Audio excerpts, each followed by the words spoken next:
En 1989, Salinas de Gortari inició la creación del consorcio PMI, brazo comercial de Pemex. En 1993, PMI le compró a Shell el 50% de las instalaciones de la refinería Deer Park en Texas. ¿Por qué invertir en refinerías extranjeras y no en las refinerías mexicanas? Tula, Cadereyta, Minatitlán, Salamanca, Madero y Salina Cruz. Actualmente Madero y Salina Cruz están fuera de operación. El hoyo negro de Pemex. Jeffrey Leboeuf y Ruth Cobb son dos norteamericanos con más suerte que cualquier mexicano. Ellos son los únicos socios fundadores de PMI North America Incorporated y PMI Holdings North America Incorporated, dos empresas al servicio de Pemex que comercializan crudo, compras y servicios de la paraestatal mexicana en el extranjero. Tienen la misma buena suerte Pearson Trust y Sargent Sin Nomins Limited, dos corporaciones desconocidas en México, pero que son socias de Pemex en PMI Holdings y PMI Services Europe Limited. Ni los dos norteamericanos ni las dos corporaciones extranjeras tienen que esperar a comprar bonos de 100 pesos según la propuesta de la reforma energética.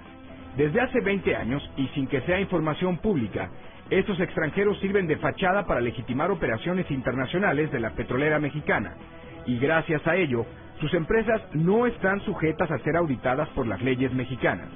Estos son solo dos ejemplos de los oscuros manejos de la paraestatal en sus operaciones internacionales, maquinaciones que exhiben a Pemex como un inexpugnable hoyo negro, tan negro como el color del crudo que extrae de las entrañas de la tierra. Es tan denso el manejo de sus dineros que aún refinando 2 o 3 veces su contabilidad, es casi imposible separar lo claro de lo turbio. La muestra más cruda e inflamable de esa falta de transparencia es Pemex Internacional. Es una compleja y bien tejida red de 9 compañías, la mayoría constituidas en paraísos fiscales de Europa y el Caribe, con el argumento legal de que se busca proteger de litigios internacionales el patrimonio de la paraestatal. Pero no hay que perforar muy profundo para darse cuenta de que en el fondo, esta intrincada operación internacional para el manejo de los hidrocarburos mexicanos no es sino una plataforma de maquinaciones bajo el agua. Una fachada que esconde la intención de evitar que un buen número de las transacciones internacionales de Pemex estén sujetas a las auditorías que se aplican a los demás bienes nacionales. Reporte Índigo tuvo acceso a investigaciones realizadas durante el sexenio de Vicente Fox, en las que se pone al descubierto por primera vez el complejo entramado legal y fiscal en el que se pierden las contabilidades de las más jugosas operaciones de hidrocarburos en el mundo. Pero a pesar de conocerlo, la administración foxista nada pudo hacer para desaparecer este hoyo negro. Los intereses de las oligarquías de ejecutivos y operadores de Pemex, que fueron fortalecidas con las empresas creadas en paraísos fiscales al final del sexenio de Miguel de la Madrid y sobre todo en la administración de Carlos Salinas de Gortari, ganaron la batalla. Hoy que se debate el futuro del petróleo mexicano, el primer paso que se debe dar es transparentar el manejo de Pemex. Los mexicanos tenemos derecho a saber, por ejemplo, 1. ¿Por qué de las 11 empresas que conforman la red internacional de Pemex, solo 2 están sujetas a la auditoría de los órganos de fiscalización mexicana? Las otras 9 se auditan a sí mismas, sin rendir cuentas. Son como franquicias de Pemex otorgadas a terceros extranjeros. Nadie las vigila. 2.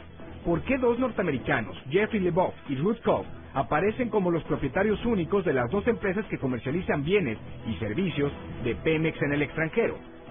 3.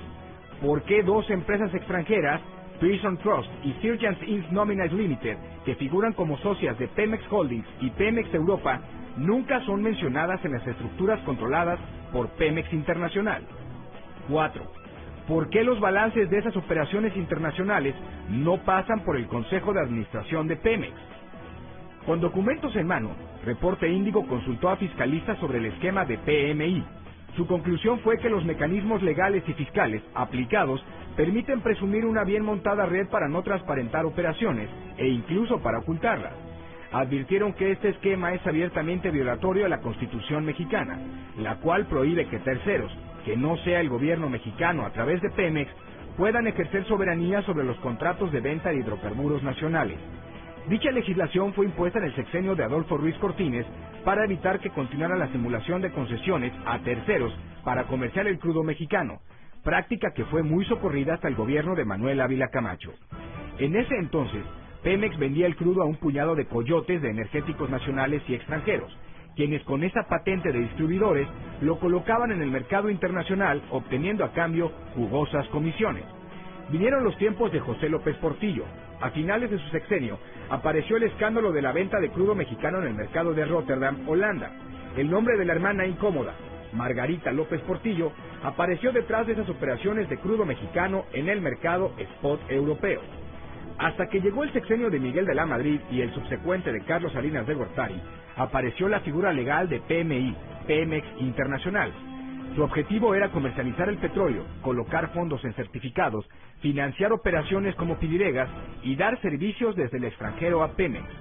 En el periodo de Miguel de la Madrid se crearon PMI Holdings, marzo de 1988, PMI Services, marzo de 1988, Pemex Services Europe Limited, mayo de 1988, PMI Services North America, mayo de 1988, y PMI Holdings, julio de 1988.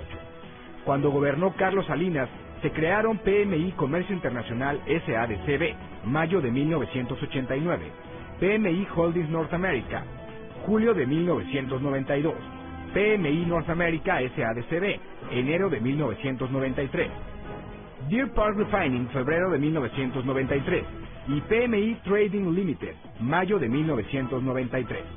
De las 11 empresas, solo 2, PMI Comercio Internacional y PMI Norteamérica, son mexicanas. Las 9 restantes fueron creadas fuera de México para evitar que Pemex apareciera como compañía en el exterior y que pudiera ser demandada contractualmente como empresa del Estado mexicano. Y aunque el capital de esas empresas es aportado por Pemex, todas son consideradas no paraestatales.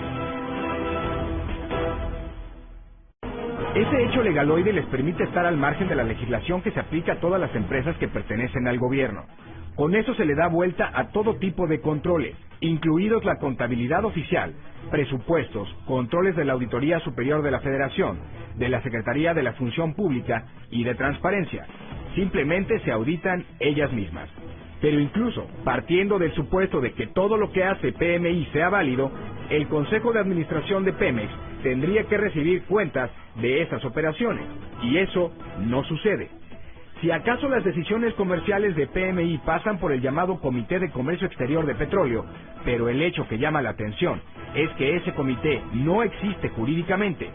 Todo lo anterior solo garantiza una cosa: que las operaciones entre Pemex y las corporaciones creadas en paraísos fiscales estén lejos del escrutinio público. ¿De quién es el negocio?